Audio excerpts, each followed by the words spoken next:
অনেক দিন হয়ে গেছে কোনো ফেস প্যাক ইউজ করা হয় না, তাই আজকে চালের গুঁড়ো আর টক দই মিক্স করে ফেস প্যাক অ্যাপ্লাই করলাম। এরপর স্নান করে স্কিন কেয়ার করছি, তারপর লাঞ্চ করে নিলাম। দুপুরে একটুখানি ঘুমিয়ে পড়েছিলাম, সন্ধেবেলা এখন রেডি হয়ে গেছি।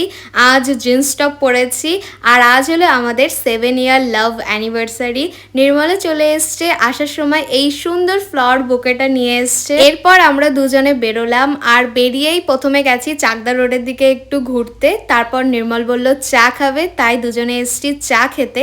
এরপর আসলাম দুজনের জন্য চকলেট কিনতে। ও তো আমার জন্য চকলেট কিনতেই ব্যস্ত।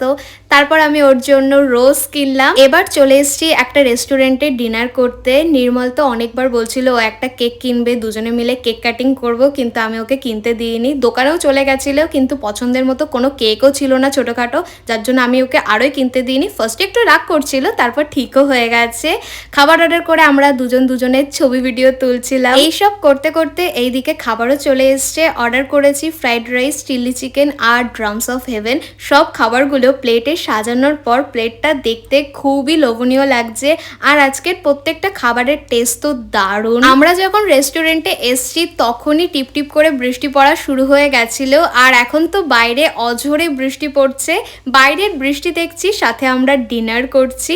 অনেকক্ষণ রেস্টুরেন্টে বসেছিলাম, বৃষ্টিটা কমলে তারপর বাড়িতে চলে আসলাম। আর এত সুন্দর ফ্লাওয়ার বুকেটা পেয়ে আজকে তো আমি ভীষণ খুশি। আর আমি তো এখনো বুঝতে পারছি না কিভাবে 7টা বছর পার হয়ে গেল। তো এইভাবে সারা জীবন থাকতে চাই। রাতে জলের মধ্যে ফুলগুলো ভালো করে গুছিয়ে রেখে দিলাম। তো চলো টাটা।